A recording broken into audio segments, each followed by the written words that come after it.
Good afternoon. Welcome to the third annual Lauren and Bobby Turner Social Impact Executive Speaker Series featuring Chris Ludacris Bridges.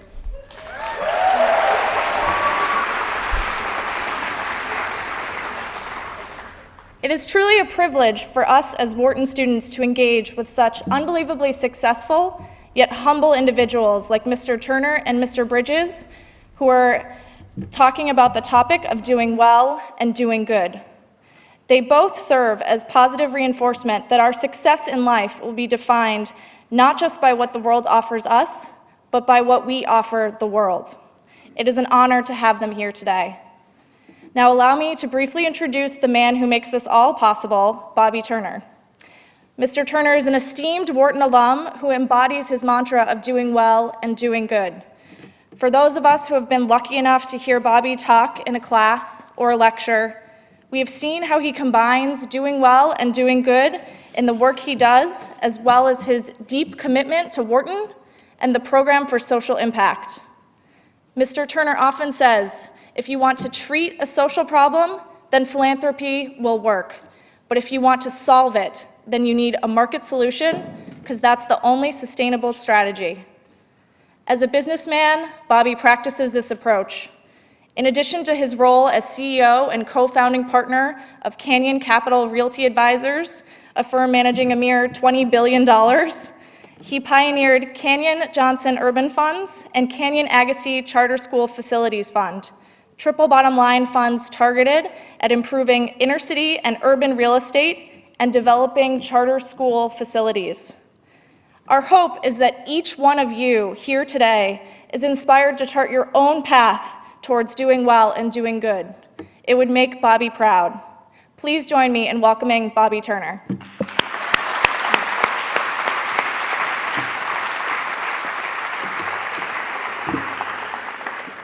Thanks, Becky. So let's start with a little humor, if we can. So a guy arrives at the pearly gates, and the inevitable St. Peter's looks down at his book and can't find the guy's name. So he looks at the guy and says, I can't find your name in the book. Can you give me an example of something that you did worthy of granting you access to heaven here? And the guy thought to himself for a second. He hadn't lived a particularly pious life, and he said, you know, there once was a time I was driving down the road, and I came across a bunch of hoodlums accosting a young girl. And as I got closer, I realized, yes, there was 30 of them. So I pulled over to the side of the road, I grabbed my tire iron, and I ran over to the leader of the gang. And as I did, the gang surrounded me. And I said to the leader, you better stop this now or I'm going to teach you a whole lot of pain. Now, the leader, he was about 6'8", probably 250 pounds. He had tattoos all over his body. And he had one of those chains running from his ear to his nose. And as I turned around, the gang said to me, you better get out of here or you're going to be next. So St. Peter's was duly impressed and said, well, my goodness, what did you do? He goes, well, of course what I did. I took the tire iron and I conked him over the head and I ripped the chain out of his face. St. Peter said, my God, when did this happen? Guy looked at his watch and said, about 3 minutes ago is when that happened. And I say that because it's about consequences and choices in life. So 28 years ago, I graduated the Wharton School, 1984, with a black belt in creating wealth.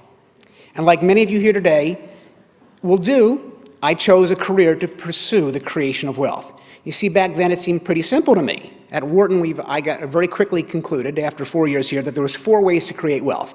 The first being inheritance. Now, I can't see you all, but raise your hand if you inherited well. I failed miserably.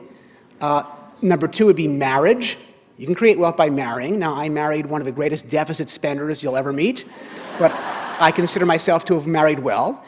You can speculate.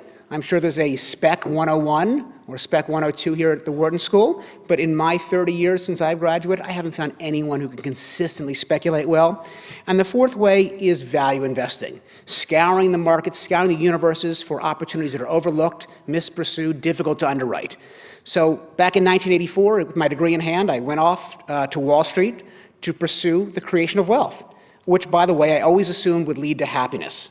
Well, here I am nearly 30 years later to tell you that wealth should not be confused with happiness, nor should you assume there's any correlation. In fact, in 28 years, the only thing I've learned that wealth guarantees is a more comfortable form of misery. So about 15 years ago, you see, I found myself to be very wealthy, yet equally as unhappy. And I concluded that making money, candidly, wasn't going to be enough for me. So I went on a little journey. I call it the 50 over 50. I interviewed 50 people that I had grown to respect, and I asked them to reflect upon their lives. I asked them, what had they done right? What had they done wrong? And I asked them what they believed was their key to happiness. And the consensus is that happiness came in 4 sources in the following order. The first would be materialism. There's absolutely nothing wrong with having nice things. The second thing was love, that many people found love to drive their happiness. But in reality, if you're a member of the Wharton class of 2015, 16, 17, or above, you'll realize that the vast majority of your working and waking hours will be spent at work. So you can't rely upon love to drive your happiness. The third was the opportunity to achieve. Not necessarily achievement or accomplishment, but being given the opportunity to achieve. And the fourth, which I found interesting, was everyone concluded with the most important thing to defining happiness was power. And not the power to manipulate, not the power to control, but rather the power to have a positive impact on other people's lives. And that resonated with me. So with this knowledge in 1997, I convinced my partners at Canyon to support my idea of building a business that would candidly not only create wealth for investors, but it could also create positive societal change at the same time. Now, as many of you know, since that time, I've been very fortunate to have great partners like Irvin Magic Johnson and Andre Agassi to pursue the thesis of social impact investing. Magic Johnson, who spoke here 2 years ago, and I have developed over $6 billion of urban revitalization projects. We've raised $2 billion of private equity capital. And my venture with Andre Agassi, who was here last year, many of you heard, is on its way to building $500 million worth of school seats for at-risk kids across America. Both funds have and will continue to generate positive financial returns for our investors. But equally as important, these jobs create jobs. They provide much-needed services. They provide affordable workforce housing. They generate tax revenues for the communities, and they build school seats for kids. So a few weeks ago, I had a partner from a New York investment bank over for dinner at my house in Los Angeles, and we won't mention the investment bank Goldman Sachs by name because it's just not appropriate. And like most alpha dogs, he immediately tried to establish his position in the sandbox. As my wife and I were giving him a tour of our house, he smugly said to me, he goes, "Bobby, do you own this little house?" I thought it was a peculiar question, but I responded quite proudly, "Of course I do, absolutely." He goes, "Really? How big's the property?" I said, "Well, I think in front it's a good 60 feet, and maybe in the back, maybe it's 110 feet. And he got this shit-eating Goldman grin. I think he referred to me as a Muppet at that point.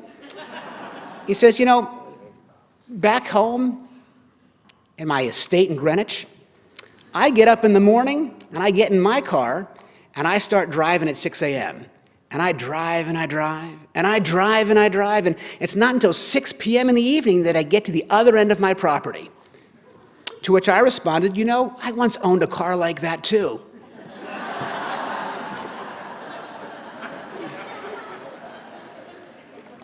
You know, the reality is, when all is said and done, it's not going to be what kind of car you drive, or what kind of house you live in, or how much money you have. It's about being happy. It's about being fulfilled and having a sense of accomplishment. It's about choosing to be respected over choosing to be envied. So here at Wharton, you definitely get lots of great speakers. And, you know, I'm sure you had a couple Lehman Brothers folks to tell you how they were able to generate, return-free risks. Or was that risk-free returns? I think in their case, it was return-free risks. And I'm sure you had some folks from AIG who showed you that they know how to complicate solved problems rather than solve complicated problems. Notwithstanding, my wife and I years ago realized that we had to bring a different kind of speaker to the university. Bring speakers that are doing good socially and doing good and doing well financially. Bringing speakers that might change the way you think about and define wealth, success, and happiness. And this year's speaker is truly no exception. Chris Ludacris Bridges really epitomizes the fact that he does not want to be defined by how much change he has in his pocket, but rather he wants to be defined by how much change he's made in the world. So let's talk about our guest. We'll start with a rhetorical question. What do you think that Chris, aka Ludacris Bridges, is most proud of? 17 Grammy nominations with 3 Grammy Awards, a Screen Actors Guild Award, 24 million records sold worldwide, rapper with the most top 40 Billboard Hot 100 hits of all time, 3 million followers on Twitter, a top-selling line of headphones and cognac, or for raising millions and millions of dollars for children's charities, empowering them to succeed by helping themselves.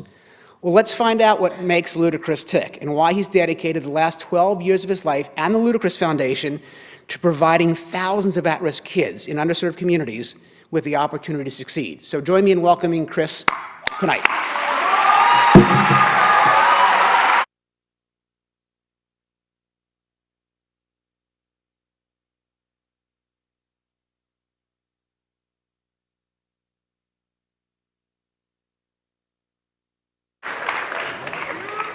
That's all the noise I get? What's going on?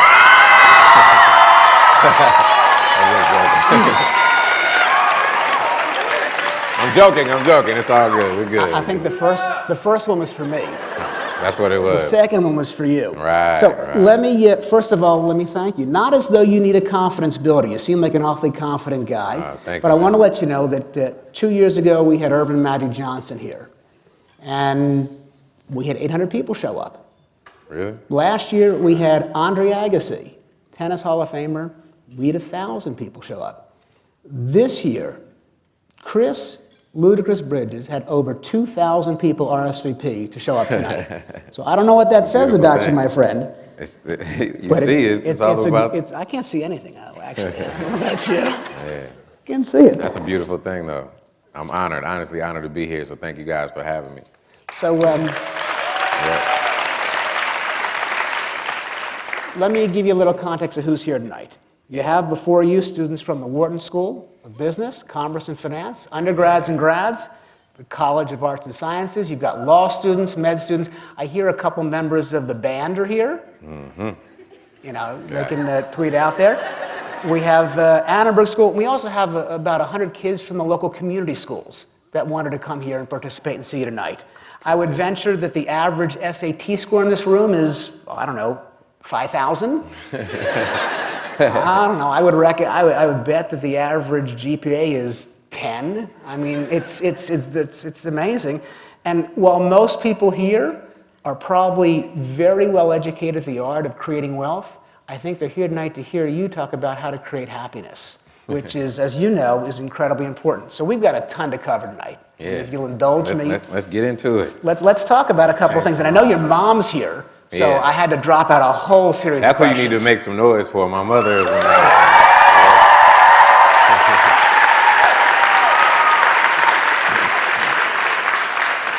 So you were born on a pretty auspicious day, September 11th. Yes. Tough day, 77 in Illinois. You were born to your mom, Roberta, who's here, and she's amazing. Only child.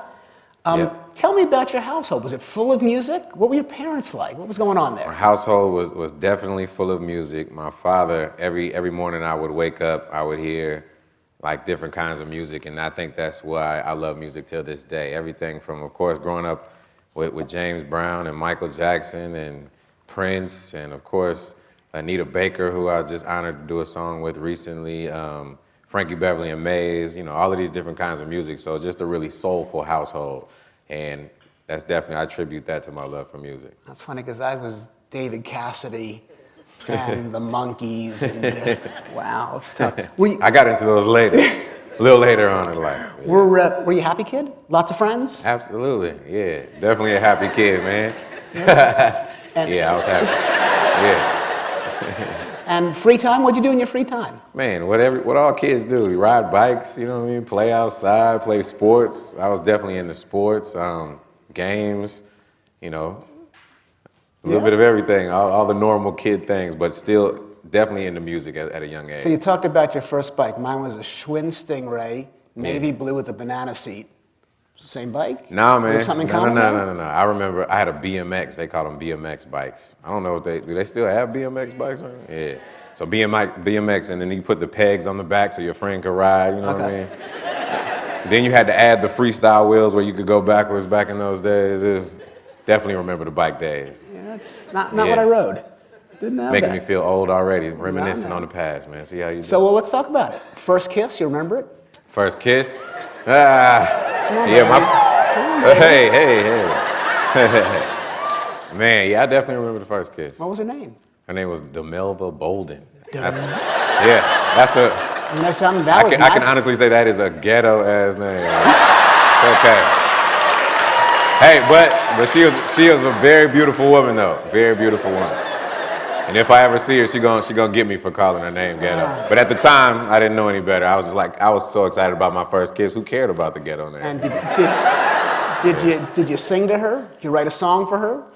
I don't think I sung to her particularly. No, I don't think No? I was sung to her. At that So, Demelda? time. Demelva. Demelva. Yeah. So, Oh, yeah. that was your first. There's probably like 2 Demelvas in the United Demelvas. States of America. Believe that. Maybe 1. So, first heartbreak. Demelva, heartbreak. was she your first kiss and your first heartbreak? No. or- Nah. First heartbreak was a little older. I was probably around 17. Demelva's older sister? Nah. Not a chance. Nah. Not a Totally chance. different. Totally different. So, at the tender age of 9, Yep. you're singing, you're rapping. So I gotta wonder, most kids are playing kick the can, hide and go seek, and you wrote your first rap song. Help me with this. What kind of kid writes a rap song? And more importantly, I know you remember it. What are the lyrics of that first rap song? For people, I've said this before. My first rap song was called "I'm Cool, I'm Bad." Wait a second, I ain't even got. See, mine was I'm pasty and white. Right. I'm not done yet, but I had to rhyme with girlfriend, so I lied and said I was 10 when I was 9. So the name of the song was "I'm Cool, I'm Bad." I might be 10, but I can't survive without my girlfriend. That was my first song. Believe it or not, yeah. I believe it. Yeah. I believe it. So, at that point in time, who were your idols? You were looking at the sports stars, musical stars at that point in your life. Who were you looking up to? Idols, I mean, you could ask my mom. I had the little Michael Jackson glove, thought I had the socks, you know what I mean, the shoes, everything. Trying to moonwalk in the living room. That was definitely one of my idols, Michael Jackson at the time. And this is around the time, right, when rap music was beginning as I started to get a little older. So, you know, Run DMC, and if people remember UTFO, and then came LL Cool J, and I was really into all of that. UTFO. Yeah, that was like the very first rap record I ever heard. Yeah. What does that stand for? Can you not say what UTFO? UTFO? I'm thinking to myself, what does UTFO stand for? At the time, I still don't remember what Okay. UTFO stands for. I'm sure Shaka knows, but I don't know. So at the 15, you moved to Atlanta? Around that age? My father moved to Atlanta when I was around 9, 10 years old, and I would spend half the year in Atlanta until I was around 14, 15, and then I moved full time. And then you finished high school in Atlanta. Yeah. And the change there, how'd that impact you at that point in your life? Easy to adjust, easy I was to in adapt? I was in Chicago before that, so you know it was definitely an impact. The funny thing is that I wanted to move with my father, of course, during that stage in my life. Any young boy wants to be with his father, and the thing is, you know, I had heard Atlanta, Georgia. This is during the time when Criss Cross had Jump Out, and ABC had the Playground song. And I was like, all these kids around my same age are getting discovered in Atlanta. My father's in Atlanta. I'm into music. I need to go down there and get discovered. And it was extremely funny because I heard that Criss Cross got discovered by Jermaine Dupri inside of a mall. Like they were walking in the mall. Jermaine Dupri saw them. So I was literally in the mall in Atlanta every day looking for someone. Okay. Every day looking for someone to come discover me. So you're performing already at this It didn't time. happen that right? way, You're no. performing. Are you performing at like school talent shows? You performing at the mall? Like around the 14, 15, it was a bunch of talent shows, open mic contests where they had, you know, different genres of music, people singing. You had dance groups, you'd have rappers, and then they would hold these different contests, and I was in each and every one of them. Love it. Each and every one of them, yeah. So you finished up high school, you went to Georgia State, studied a couple years of music management, if I remember, but you left. Any regrets on not having completed your education? You look back differently now? I don't have any regrets on not completing it because during that time, it was a crucial time for me to make the decision on whether or not I was going to pursue this music career. And I actually still want to go back and get my education. I just haven't, in my opinion, had the time to do it yet. But during that time, you know, I did learn, I was in music management, like you said, and I learned a lot about the business of the music. I was always into that, so just trying to self-educate myself reading books. There was a book called Everything You Need to Know About the Music Industry. And this is way before I even got a record deal. So I was schooling myself because, something told me that it was 90% business and 10% music when you're in the music industry. And a lot of the times people hear about their favorite artist and wondering why they don't ever come out with any other records or what happened to this person. A lot of the time, most of the time, it's because their business wasn't right. So I didn't want that to happen to me, man. Well, you definitely impressed the business leaders. Chris and I were with Dean Robertson before, and never in my life have I seen Dean Robertson actually take off his tie. I saw that. It was a scary moment for most of us in that room. You thought everything else would just fall off. So, That's funny. no stranger, you are to hard work. So you and I discussed it while at Georgia State. You worked at Pizza Hut as an intern, and you were Yep. also working at Atlanta Hot 97.5, which is an urban space. And Oh, yeah. I heard, my friend, that your is it a handle or your stage name was Chris Lava. That was my radio name. I had the name Ludacris at the time, but I interned for the morning show. And they came to me and said, we don't think Ludacris is the appropriate name for people listening in the morning. So I was like, okay, well, let's come up with an alias. So Lover. And people... No, the funny thing was that the person I was interning for, her name was Felicia Love. So that's where we got the Lover Gotcha. from. It was a, deviation. So here you are, you worked yourself up pretty quickly to manager of the station, and you had your own show, and... No, I wasn't manager of the station. No? No. I don't know where you got that. I had that. I wrote that on your application to Wharton. Nah. No, I worked my way up. I started as an intern.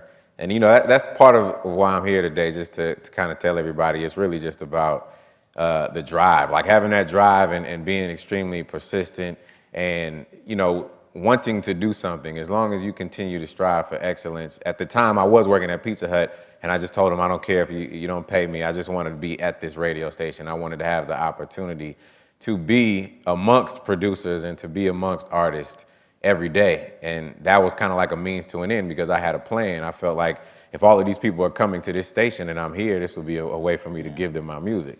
And from there, eventually, I didn't even want to be a radio personality. My whole goal the entire time was to become So how did you figure out that way to transition from introducing the talent to becoming the talent?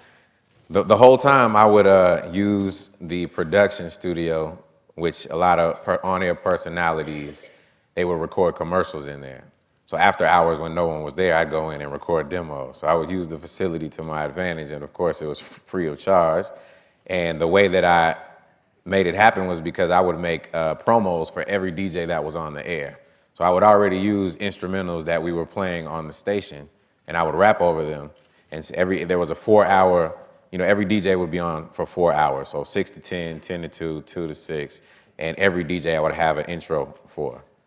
And so the program director was loving me. So he was like, you can go in there anytime you want to. He was loving you. All of that, yeah. But like you said, in terms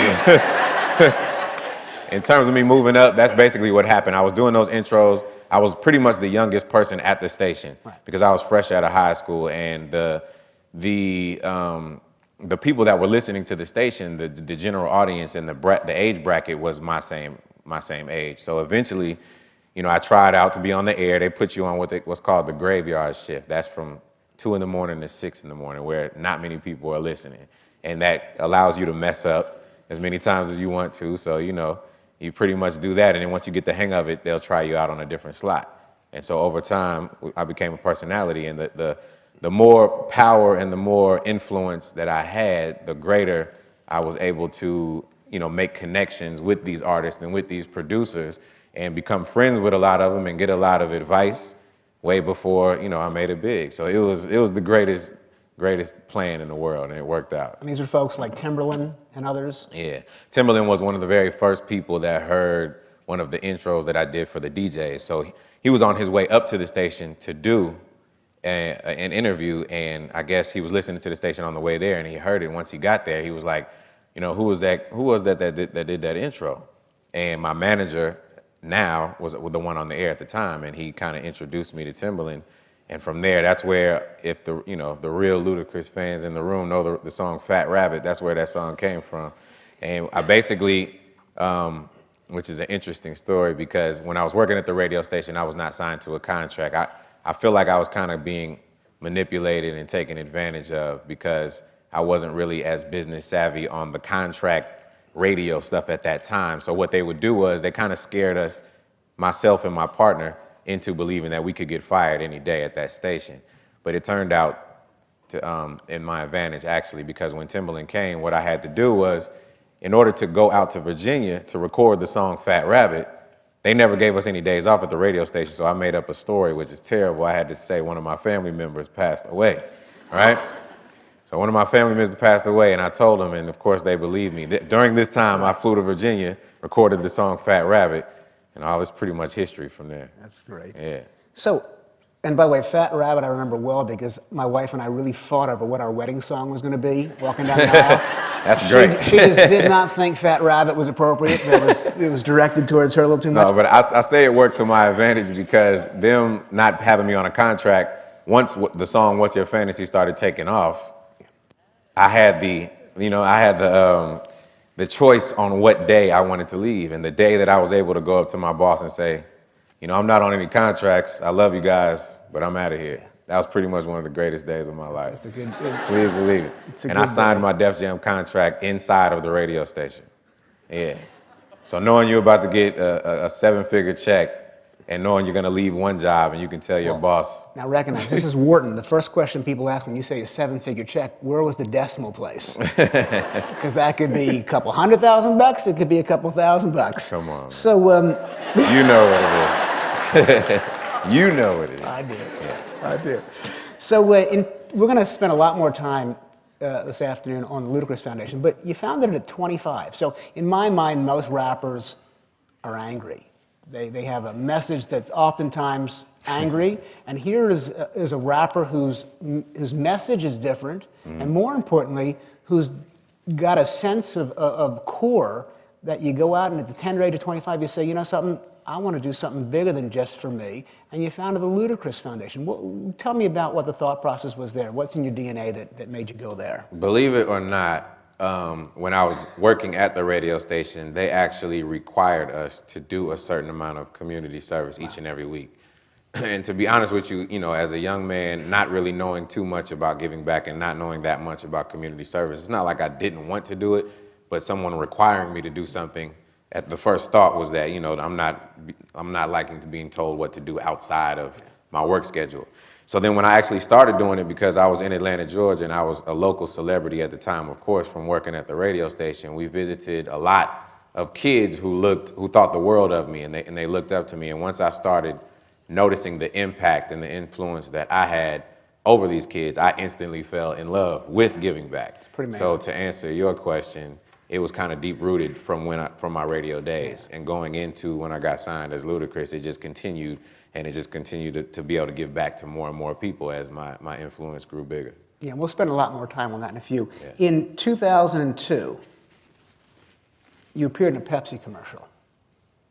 And PW Bill Riley, Pasty White Bill, at Fox, really came out pretty strong against you, saying your message was not consistent with what Pepsi was about, and he really lobbied to get Pepsi to sort of step back.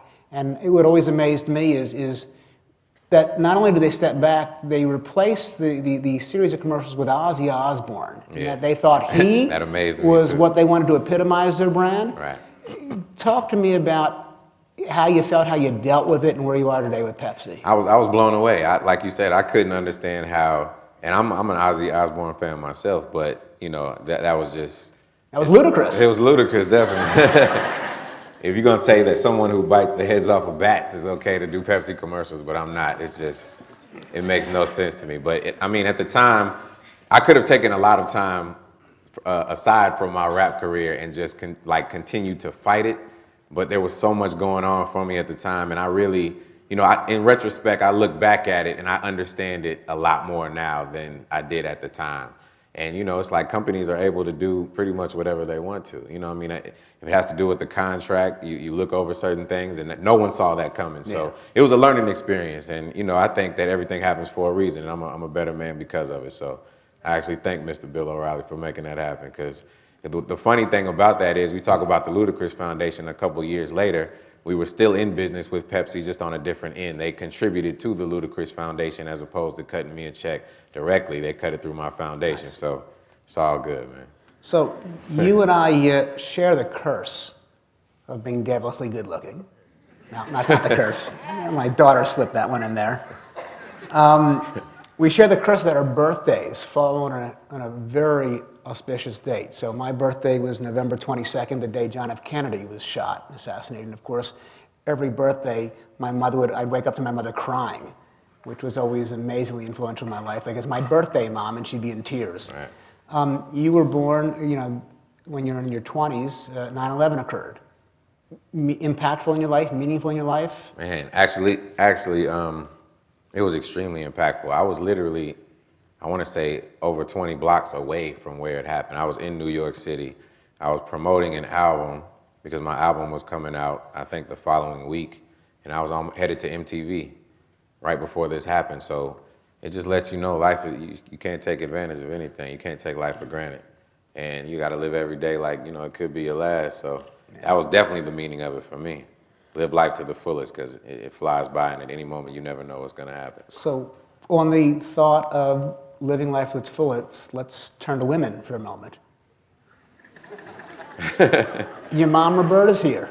Absolutely. God bless her. She is a great lady. Tell me about her and your relationship with her. Oh, man, I'm an only child, so I'm a mama's boy. My mother she's everything to me. My business partner, she helps me out. Great advice, great wisdom. It's the love that she's given me, I give back to the world. Yeah. That's basically what it is. And now you see it. You see it when yeah. you're with her. Now, in many of your interviews, I hear you talk about your mother and all the sacrifices she made for you. And candidly, you revere her, you love her, you adore her, and now you have a daughter, Karma, who's 10. Talk to me how that's consistent with, oftentimes in your music, you objectify women. And as you've gotten older, has that changed? Because I gotta believe your mom says, now Ludi, I'm not sure I like all the women nudie stuff. First of all, the objectifying women thing, that's, like, I did a song called Ho, right? And people, if you don't listen to the song, I even, in my opinion, desexualize the word. I call men hoes in that song also. So, if there are women hoes, there are also men who are hoes. I'm sure a lot of women in here know a lot of men that are hoes, correct? Right. So, same thing, and it's such a sensitive subject, but same thing with the word bitch. Bitch is a noun, a verb, an adjective. It can be used in many different ways. And I think sort people, of like, I'm your bitch. right, or that's bitchin', or you know what I mean? Like people give words power. And I think that, say for instance, as simple as the word bad. So sometimes you make the word bad mean good, like that chick's bad. Or if you say that's a bad bitch, that's actually a compliment for people who don't know. I'm letting you know this.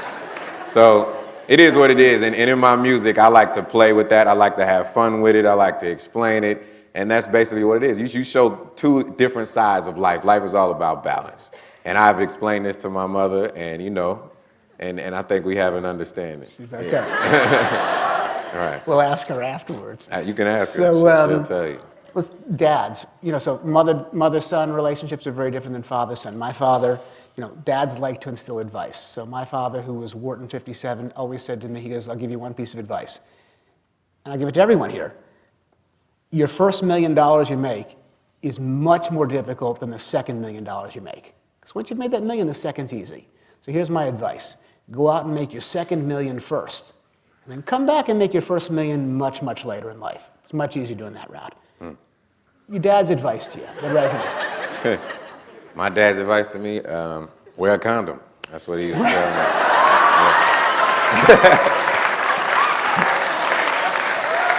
Now that was amongst many things, that was one of the things he drilled into my head. He always tell me to use my head, always think about what you do before you do it. He would always say, life is short, and don't count the days, just make your days count. Yeah, and he put that in a passed song, recently, actually. right? In the last couple of years? Yeah, he passed away. How's that impacted you? It's impacted me tremendously. I actually made a song about it that's going to be on my next album, Ludacris, coming out this year. So, I could talk about it, but it'd be better when you hear it. When they expressing buy it when in they my buy music. the record. When you buy the record, yeah. Yeah. Absolutely. And when I was just talking about Anita Baker, actually, she's on the song that I'm talking about my father on. So this next album, I'm being extremely vulnerable. I'm letting a lot of personal stuff out because in my music, I have a lot of fun. I'm really playful, but you don't really get to know too much about my personal life. This next album is definitely personal, something I haven't let out a lot. Very cool. Yeah. So we learn at the Wharton School diversification of risks. And you seem to be doing a pretty good job of diversifying. You've gone from being a Grammy award-winning musician, you're now a SAG award-winning actor. Is your heart in music? Is it in acting? Where is your true passion? Man, my heart is always going to be in music, no matter what. I love music more than anything. In terms of acting, I don't put those two in the same category. I love acting, and I feel like I have the bug now that I've been able to do be in great movies, like extremely blessed, and to take on some great roles. And I think that that's something I'll also continue to do. But music, it's always going to be number one for me. Even when I'm not doing it, I'll be working behind the scenes with music some way, somehow for the rest of my life. Now, you're also diversifying into consumer products now. You've got a line of headphones. Mm-hmm. You've got a line of delicious cognac, which my 14-year-old daughter and I tried last night. She had one of the fraternities. That's terrible.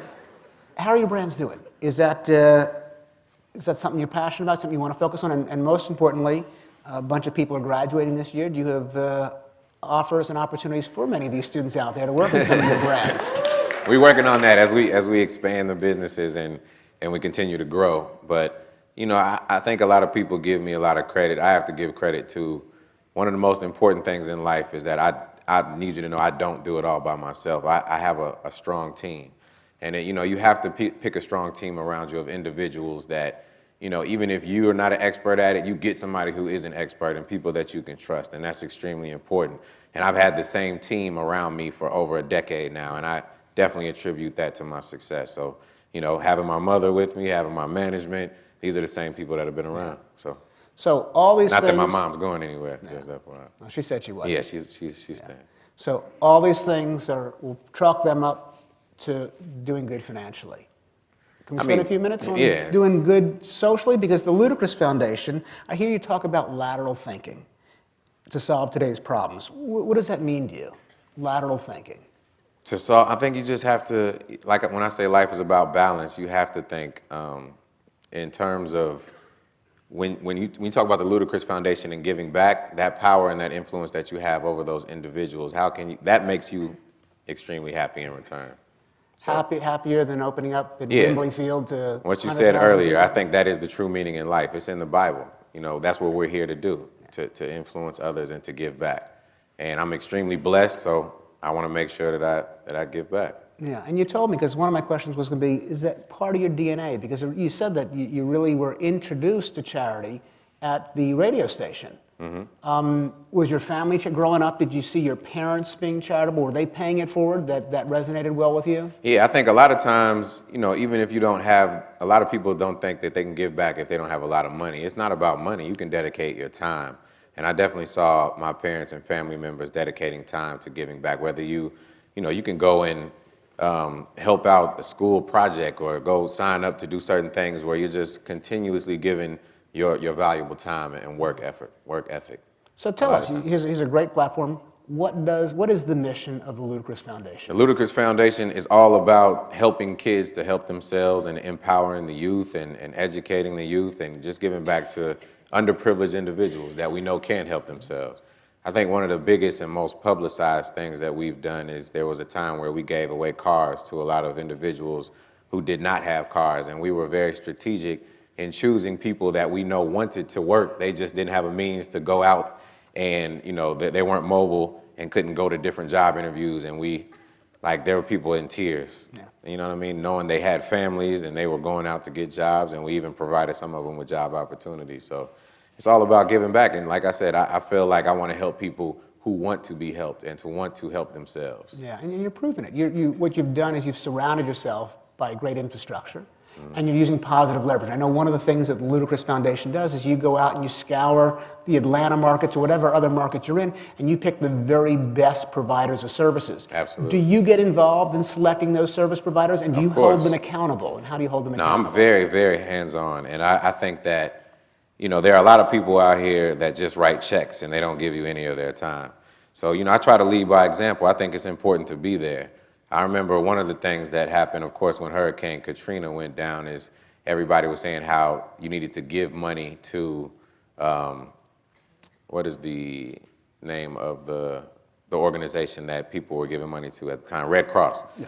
They were giving money to Red Cross, and not that there's anything wrong with that, but instead, I like to be very hands-on with the money that we're giving. So what we did, there were so many people that drove to Atlanta, Georgia to try and find homes from Hurricane Katrina. We took all the people, or a good number of individuals that came to Atlanta, and we housed these individuals and saw to it that they each got an apartment. That's what we did with the foundation. So I think it just goes to being very hands-on. So before we open up to the audience, I have a couple legacy questions for you and basic questions. To date, I mean, you're a young man, what's your greatest accomplishment to date? My greatest accomplishment is giving back. Apart from having my daughter, which of course changed my life, I definitely would say giving back. Yeah. That brings it all full circle. And you know, you talk about in your new album, you're going to be more vulnerable than you've been historically. So if we're vulnerable, what's your biggest failure? The biggest failure is probably not giving it my all at certain times. That's all I would say. But you know, I'm one that believes that like I said, everything happens for a reason. You learn from your mistakes and it makes you a better person. So you're very unique for many reasons, but you're unique in the sense that you have a platform. Sold 24 million albums. If 3 million people following you on Twitter, you know that you have a platform to influence. Does that create a lot of pressure for you? Is it a responsibility? Is it an obligation? Do you embrace it? Does it scare you? Yeah, I mean, sometimes it is good. Like you were just saying, if you're not nervous, then you don't care anymore. So I absolutely feel that way. But you have to take that pressure and turn it into positive energy and continue to do what you do. Yeah. And don't adhere to the pressures of the world and do, you know, you can dabble a little bit here and there, but for the most part, you got to stay on track. Right. And that's what I do. And the greatest lesson to date that you'd share with everybody here that they can then take with them? Man, I feel like... Wear a condom, by the way. I thought that was a big one. There you go. That's a great one. There's so many different things, man. Like, I definitely do want to hear from the crowd because I'm here today because I really want to spark the seed of individuals who want to change the world in this room. So any advice that I can give or any, you know, anything I can do to motivate or just to make it happen, I'm here. Yeah. Couple more. So we can definitely do that. How would you define happiness? And are you happy? I think happiness is a choice that you make. It's that simple. If you're mad right now, you can honestly make the choice to be happy. And I'm definitely happy because I've learned that. And that's something that you learn over time. If you think about it, whenever something happens, like say for instance, somebody breaks into your car and you're angry about it. If you really think about it, you're going to eventually get over it. You're eventually going to solve the problem. So why not make the choice to right then and there, just get over it? Yeah. That's powerful. You and I talked earlier about legacy. How important is legacy to you? Extremely important. Yeah, so that's why I feel like planting seeds and putting things in place, you're leaving a legacy. Yeah, so you met my daughter, and my daughter the other month came to me and said, hey, she had an assignment for school. The assignment was you had to ask your parents what they wanted their epitaph to say. So she goes, Dad, what do you want your epitaph to say? Well, I looked at my daughter and said, honey, Daddy went to Wharton. I don't know what the fuck epitaph means. So, that's funny. What does epitaph mean? So she goes, it's what do you want written on your gravestone? Yeah. I said, wow, what a really interesting question. I said, well, you know, it's changed as I have matured. When I graduated Wharton, I wanted my epitaph to say, Daddy had the most change in his pocket. That's what I wanted it to be. Today, I want it to read, Daddy made the most change in the world. Yeah, that's deep. What do you want your epitaph? That's deep. That's good. I'm going to give you something. Man. So, you know, and it changes as you get older and wiser. You appreciate things. What do you, at this point in your life, what do you want your epitaph to say? On my epitaph, besides wear a condom, I say, why tiptoe through life to arrive safely at death? Nice. I'll give you that right back. Yeah. That's a good one. So let's see if we can take the lights up. Let's take a couple of questions from the audience if you're up to Cool. it. Absolutely. That's what I'm here If we can for. turn the house lights up. See how that works? It's power. There we go. And can we maybe dim the lights in our faces? There are 2 microphones on both aisles. If people want to just walk up and line up at the mics and ask Chris any questions you might have. By the way, make them gentle. Chris's man Andre's in back. He's about 6'10" and about 290. So monitor the questions. Go ahead, right here. How's it going? First of all, is it on? Yeah, it's on. You're on. Thank you both for being here, and Mrs. Bridges should be very proud. You're both really inspiring people, and thank you for coming. I have so many questions, but I guess in the interest of time, You get one.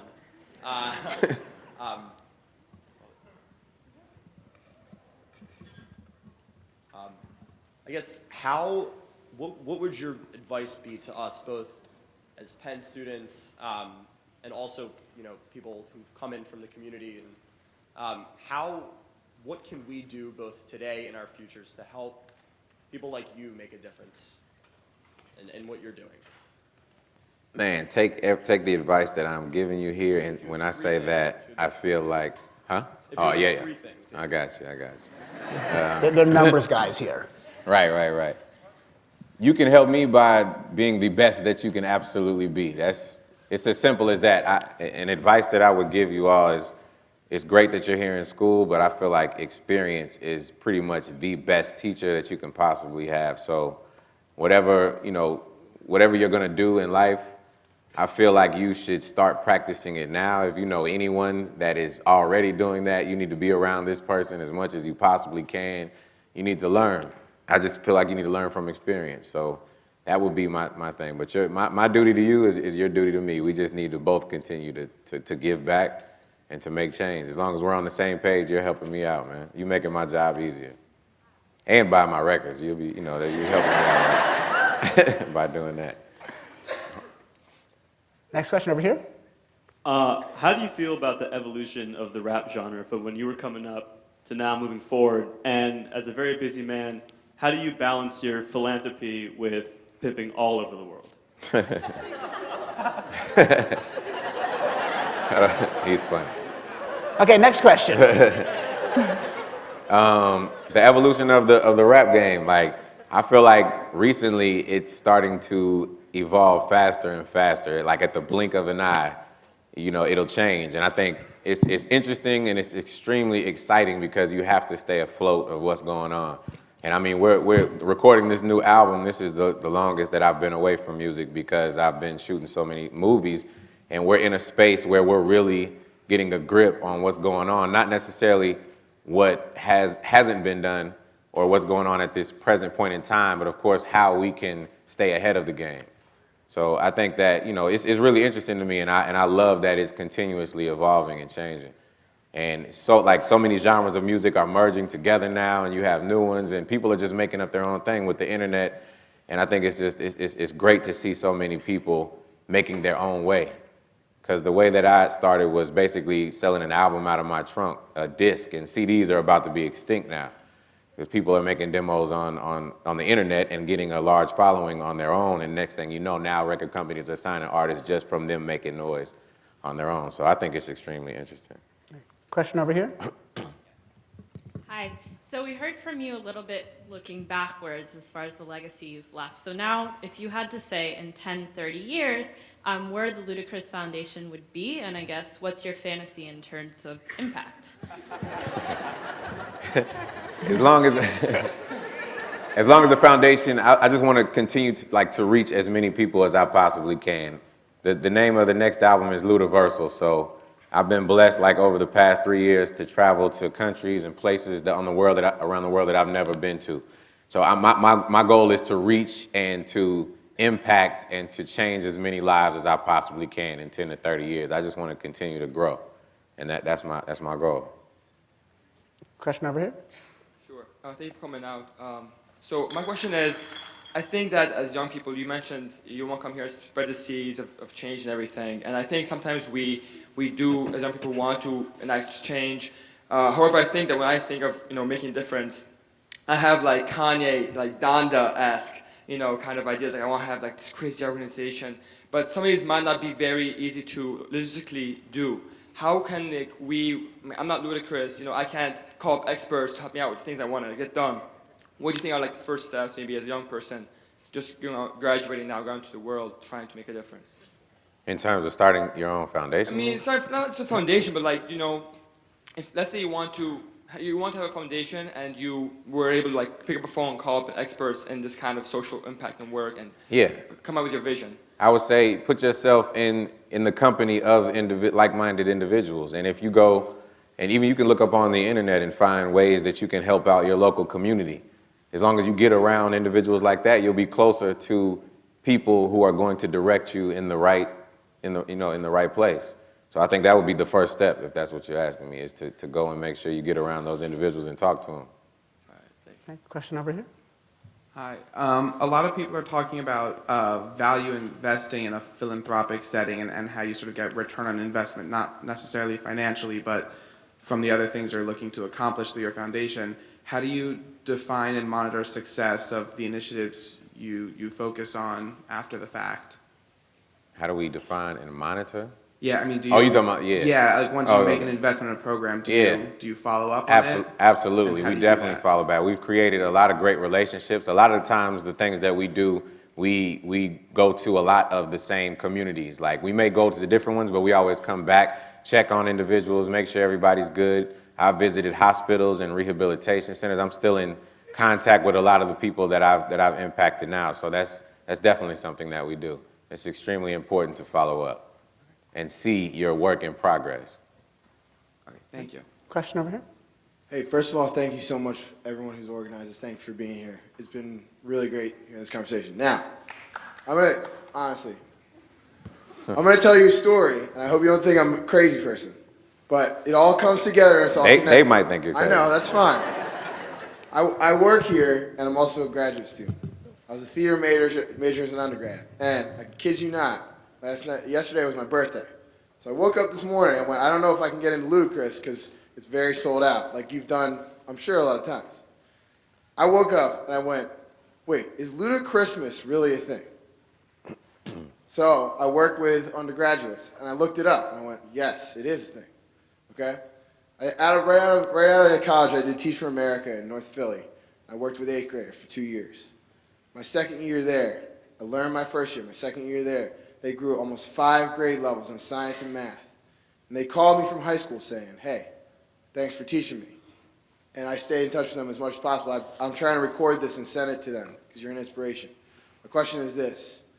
So, sometimes you got the money there, sometimes you don't got the money there. I worked with Donors Choose to get a wonderful fish tank. Sometimes you don't have money. If you don't have money, how can I make the money so that I can have the project, or how can I get the project for free? I try and be as creative as I can, but you're creative people, and I appreciate you. So, thanks very much.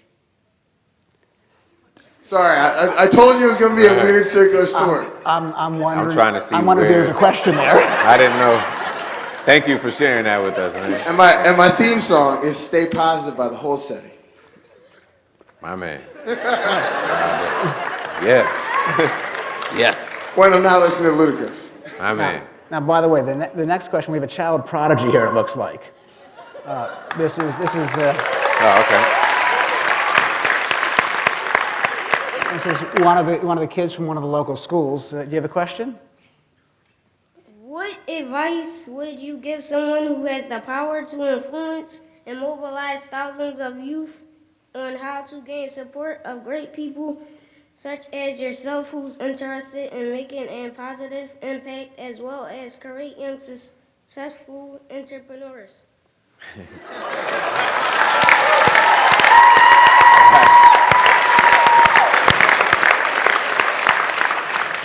I always say lead by example. So I would encourage those people to do the same thing that, say, for instance, I'm doing right now, is to try and reach back and give as much advice to individuals like yourselves that they know are going to have an impact in the future.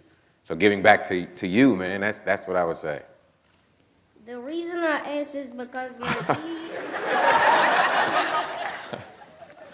The reason I ask is because my CEO is teaching us Dollar Boys stand up to be young entrepreneurs but don't have resources, so how can we work together?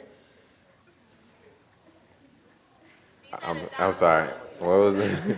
You don't have resources, so how can you work together? Well, I'll give you a great example of what you should do is you should reach out to the Wharton School because they've got an entrepreneurial program, and we team up students from the Wharton School with young entrepreneurs like yourself to help you solve the problems. So after this, come find me, and we'll put you in touch with the social impact program here at the Wharton School, because right here in West Philadelphia, there's a team of people who are excited to empower you to succeed rather than to fail. Okay?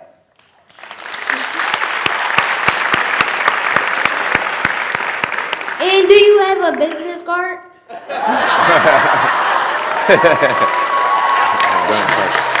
Too funny, man. Okay, a couple more questions, young lady over here. Thanks. He was so adorable and such a tough act to follow. But my name's Tamara. I'm a history major in the college, and I'm a senior. I'll be graduating and doing Teach for America next year. Great.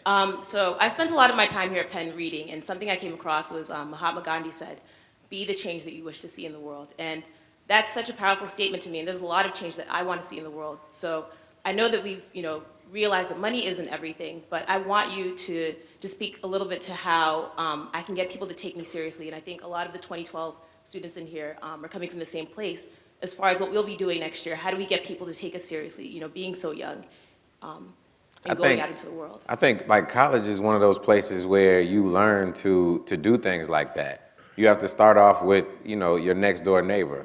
And then from there, you continue to build. So whether you start your own organization, you can be that change. You can be whatever you believe in, you can get like-minded individuals and empower them. So I feel like you start right here and right now. And that's the best way, that's the best thing I can tell you. The same way people start fraternities, start sororities, you start your own thing. Let me also add that while money isn't everything, it's a lot of things. Particularly as it comes to changing the world.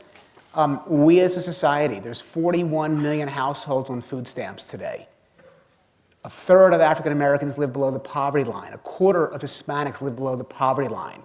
We spend 5th in the world in public education per student, but yet we rank 35th in the world. We have serious problems, and the reality is if we're going to rely upon the government or philanthropy to solve these problems, we're in trouble. The reality is that neither government nor philanthropy is scalable.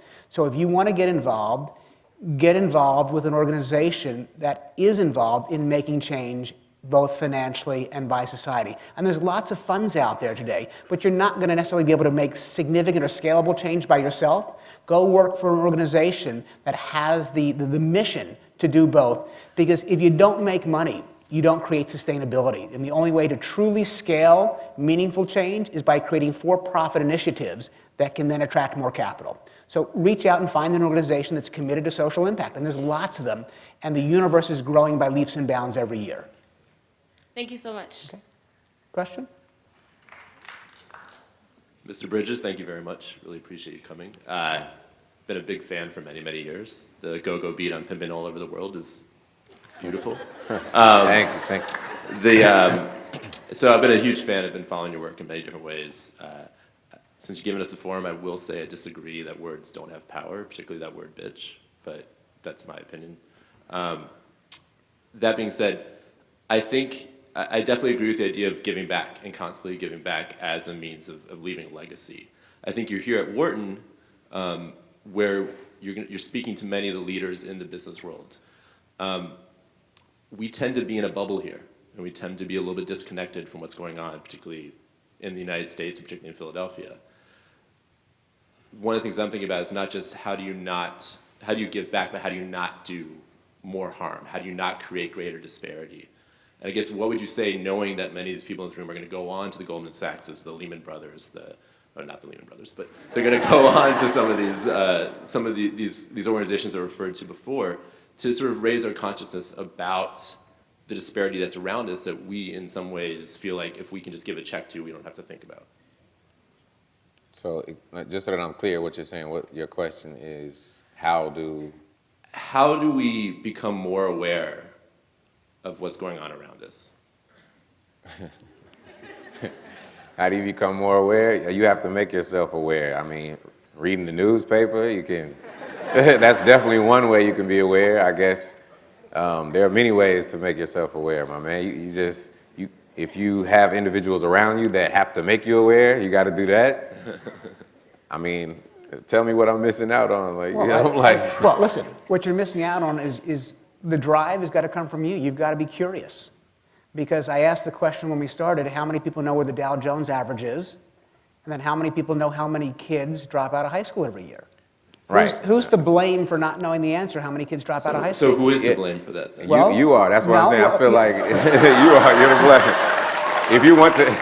If you want to know something, then you can make it happen. You can make yourself aware. You have to make yourself. Don't want to know. Well, we both are. The university, we believe, has an obligation, and the university is participating here today to bring leaders to help make you aware of some of these issues. But look at the curriculum that's being offered. Len Lodish, the Dean of Social Impact, is here. There's a whole curriculum today at the university, at Wharton School, to expose you to the opportunities that exist to help you educate.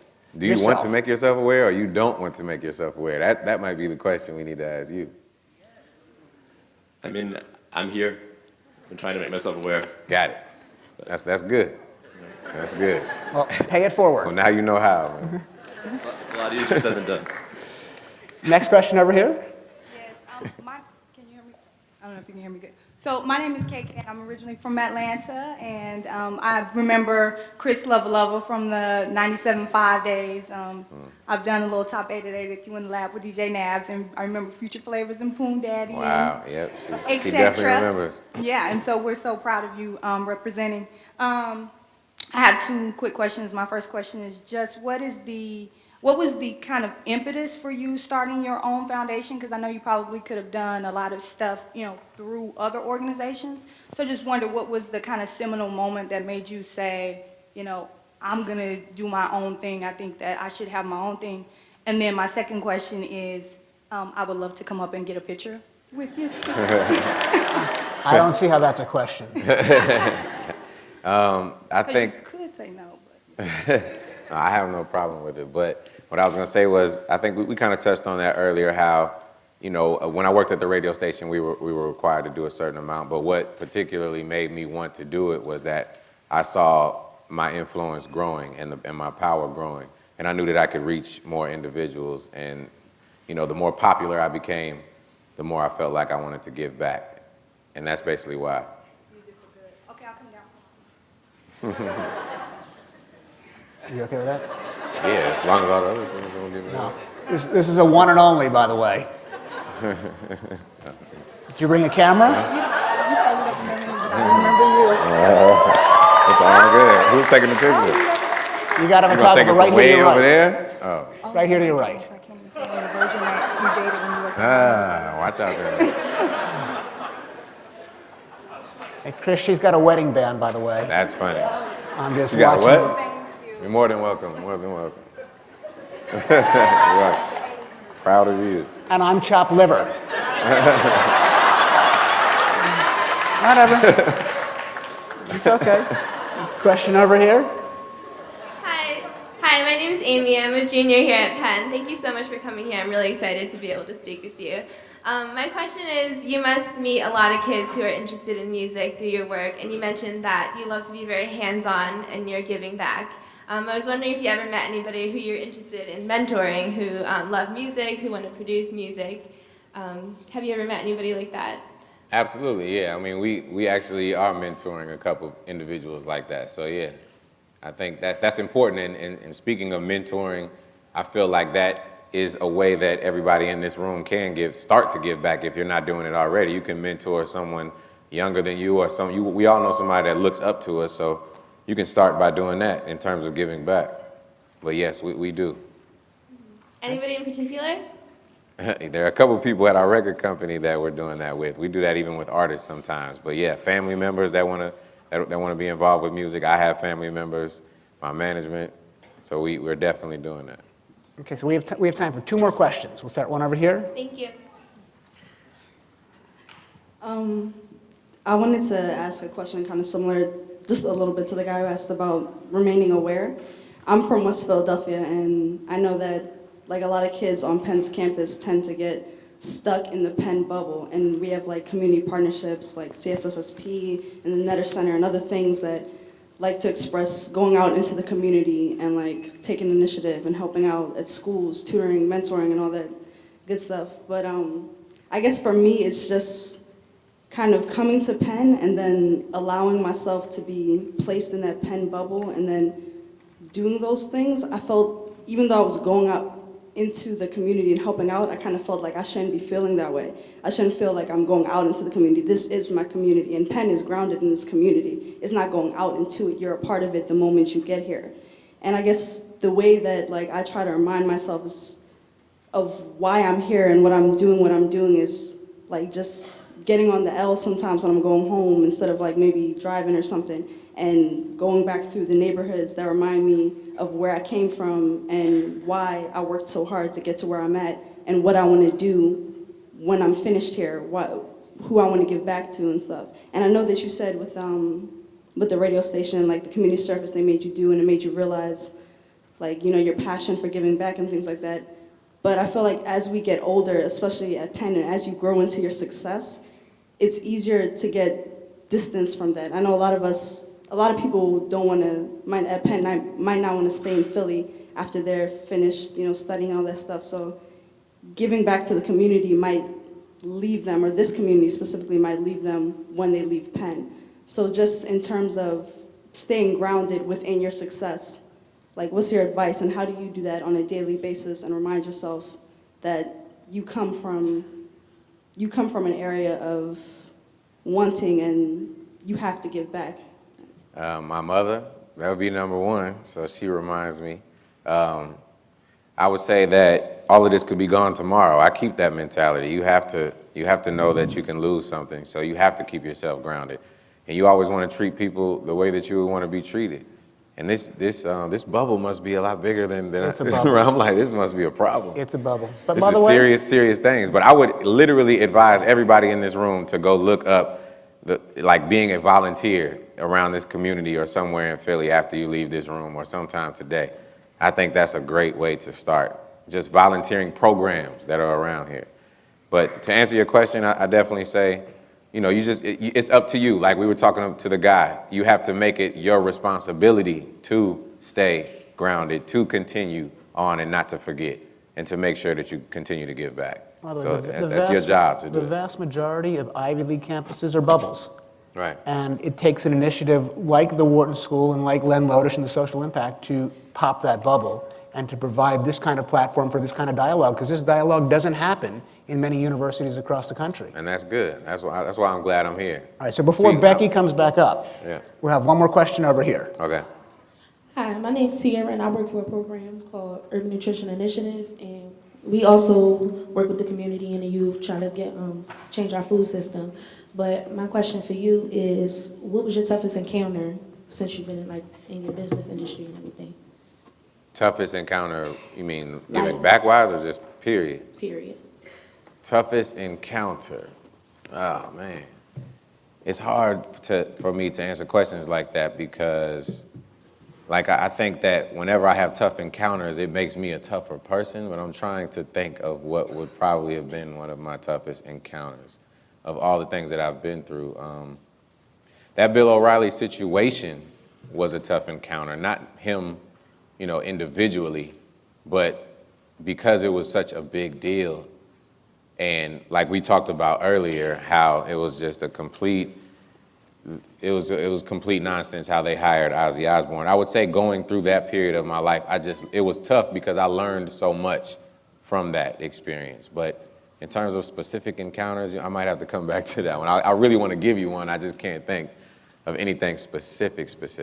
All right, right thank now. you. We also have. Oh, you know what? I got it. Tough encounter for me would definitely be losing my father, which you know we talked about earlier. And if you listen to the album, you'll understand why. But I think whenever we lose somebody that we're really close to, it's extremely tough. And he lives through me, and I think that's extremely. It was hard to cope with and hard to deal with, but I made it through, and I actually made art out of it, and was in a creative space, because I feel like he's living through me at this point. So I would have to say that if I had to just pick one. Right. All right, well, we have a gift for you. Thank you. All right, so Becky, you want to close us up tonight?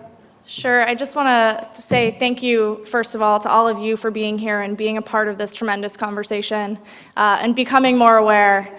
And then on behalf of the Wharton student body, my thunder got stolen a little bit, but we also have a gift for you.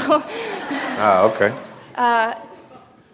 Just to show a small token of our appreciation. Thank you so much for taking the time out of your busy schedule to speak with us on this important topic.